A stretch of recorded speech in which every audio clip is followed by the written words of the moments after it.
Hello everyone, अगर आपको ये सीरीज पसंद आ रही है तो प्लीज मुझे कमेंट करके जरूर बताइएगा। इस पार्ट की शुरुआत के साथ हमें दिखाया जाता है रैन को, जो कि रात में उस अम्ब्रेला को देख रही होती है और सोच रही होती है कि क्या वो सच में उस लड़की को डेट कर रहा है, और ये डिसाइड नहीं कर पा रही होती है कि वो शाओहान से मिलने कल जाए या नहीं। और इसी कश्मकश में वो रूम से बाहर जाने लगती है, पर तभी वो नीचे देखती है कि उसकी मॉम केयर टेकर को डांट रही होती है, क्योंकि रैन को किसी बीमारी के चलते ये अलाउड नहीं होता है कि वो खुद से बाहर के कपड़े खरीद कर पहन सके। और क्योंकि जब रैन की मॉम रैन से मिली थी तो रैन ने खुद से परचेज की हुई बाहर की ड्रेस पहनी थी। इसी वजह से वो केयर टेकर को डांट रही होती है कि आखिर तुम उसकी कैसी केयर कर रही हो कि वो तुम्हारे होते हुए भी बाहर के कपड़े खरीद के पहन रही है। और ये देखकर रैन काफी ज्यादा दुखी होती है, क्योंकि उसकी मॉम खुद की मर्जी से उसे कुछ भी नहीं करने देती, इवन ड्रेसेस भी नहीं पहनने देती। फिर हमें नेक्स्ट मॉर्निंग का सीन दिखाया जाता है, जहाँ पे रैन की मॉम उसके बर्थडे सेलिब्रेशन की तैयारी कर रही होती है, और तभी वहाँ पे रैन का चाइल्डहुड फ्रेंड वहाँ पे अपनी मॉम के साथ पहुँचता है, और ये सभी लोग साथ में रैन का बर्थडे सेलिब्रेट करते हैं। पर रैन को तो यहाँ पे शाओ से मिलने के लिए जाना होता है, और वो सोच रही होती है कि अब वो क्या बहाना बनाए।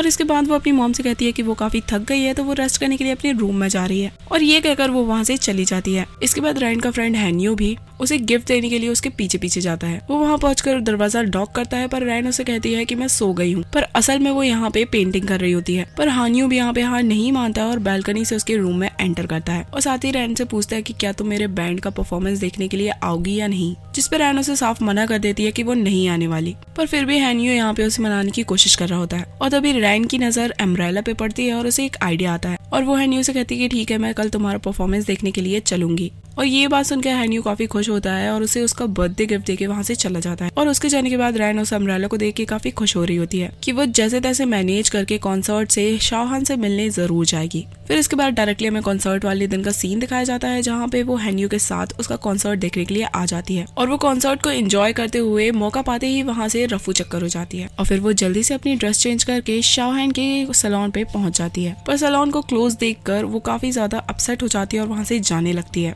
पर तभी रैन को यहाँ पे शाओहान की बिल्ली दिख जाती है, तो वो यहीं पे बैठकर उस बिल्ली का स्केच बनाने लगती है। फिर तभी शाओहान वहाँ पे आ जाता है और वो रैन को बिल्ली की ड्राइंग करते हुए देख लेता है, और रैन भी वहाँ पे उसे देखकर काफी खुश होती है। फिर शाओहान यहाँ पे उसे पूछता है कि आखिर तुम क्या काम करती हो, तो रैन उसे बताती है कि मैं एक टीचर हूँ, और पास ही में मेरा एक स्टूडियो है जहाँ पे मैं स्टूडेंट्स को पेंटिंग सिखाती हूँ। और साथ ही शाओ को बताती है कि वो यहाँ पे सिर्फ उसका अम्ब्रेला वापस करने आई है। तो शाओ से कहता है कि तुम्हें अम्ब्रेला वापस करने की कोई जरूरत नहीं है। फिर तभी वहाँ पे वो लड़की दोबारा से आ जाती है और शाओहान को अपने साथ डिनर पे चलने के लिए कहती है, और फिर उस लड़की को देखकर रैन का खून खौल जाता है और वो उसे बाय कहकर वहाँ से जाने लगती है। और फिर नेक्स्ट डे हमें हैन्यू को दिखाया जाता है, जिसका एक छोटा सा एक्सीडेंट हो चुका होता है, क्योंकि कॉन्सर्ट में रैन को ना पाके वो उसे ढूंढने की कोशिश कर रहा था, और इसी दौरान उसका छोटा सा एक्सीडेंट हो गया। फिर तभी दिखाया जाता है कि रैन उसे मिलने के लिए पहुंचती है, जहाँ पे हैन्यू उसे पूछता है कि आखिर तुम मेरा कॉन्सर्ट छोड़ के कल कहाँ चली गई थी। तो रैन यहाँ पे उसे झूठ बोल देती है कि कल तो मैं पूरे टाइम कॉन्सर्ट में ही थी, और इनफैक्ट मैंने तुम्हारा एक छोटा सा वीडियो भी बनाया है, ये देखो।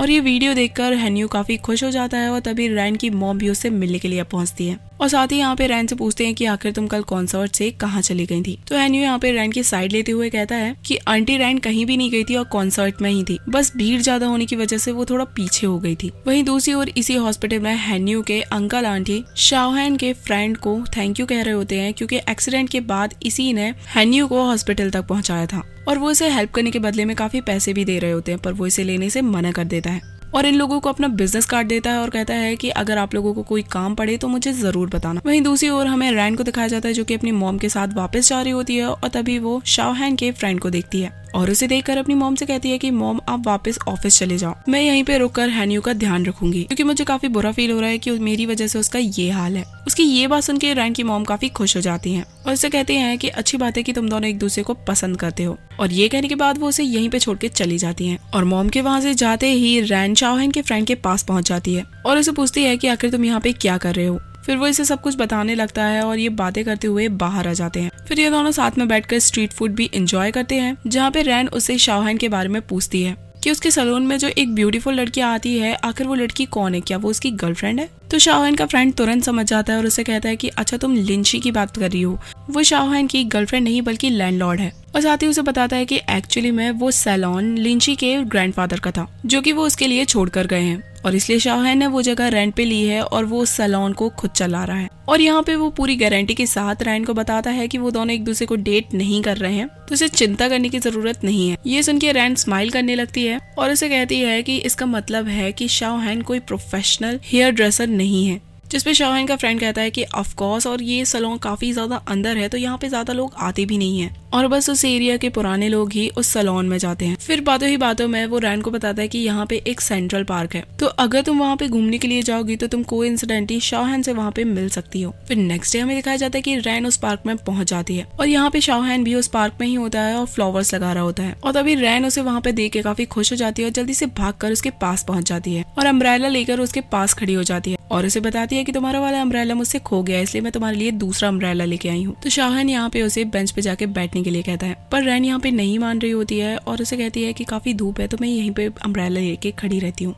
तो शाहन उसे कहता है कि ठीक है तुम वहाँ पे जाके बैठो और जब मेरा काम खत्म हो जाएगा तो मैं तुमसे आके मिलूंगा। जिसके बाद रैन उसकी बात मान जाती है और बेंच पे जाके बैठ जाती है और पूरे टाइम उसे ही देख रही होती है और काफी देर तक उसे काम करता हुआ देखकर वो उसे पानी भी लाकर देती है और शाहन भी उससे पानी लेके पी लेता है और रैन से कहता है कि चलो अब हम वापस चलते हैं। तो रैन काफी एक्साइटेड होकर कहती है कि क्या तुम्हारा काम खत्म हो गया? तो शाहन उससे कहता है कि अभी पूरा पार्क पड़ा है मेरे काम करने के लिए और मैं इसे एक दिन में नहीं कर सकता, तो मैं कल यहाँ पे आके दोबारा से काम करूंगा। और वैसे भी अगर मैंने थोड़ी देर और काम किया और तुम इसी तरीके से यहाँ पे बैठी रही तो तुम्हें हीट स्ट्रोक आ सकता है, इसलिए हमारा जाना ही अच्छा रहेगा। तो ये सुनने के बाद रैन उससे पूछती है कि क्या कल भी मैं यहाँ पे आ सकती हूँ तुम्हें कंपनी में रखने के लिए? तो शाहन उससे कहता है कि क्यों, तुम क्या इतनी फ्री हो, तुम्हारी क्लासेस नहीं है? तो रैन उसे बस समझाने लगती है कि हाँ मेरी क्लासेस तो हैं और क्योंकि मैं एक पेंटर हूँ और ये जगह पेंटिंग करने के लिए काफी अच्छी है, तो मैं सोच रही हूँ कि मैं अपने स्टूडेंट को यहाँ पे पेंटिंग करने के लिए ले आऊँ। तो शाहन उससे कहता है कि तुम्हारी जैसी मर्जी वैसा करूँ, और ये कह के वो वहाँ से जाने लगता है तो रैन उसे रोक लेती है और उसे कहती है कि यार तुम इतनी टफ जॉब करके थक नहीं जाते हो, तो क्या मैं तुम्हें एक ईजी सी जॉब दूं? मुझे पेंटिंग करने के लिए और स्केच बनाने के लिए एक मॉडल की जरूरत है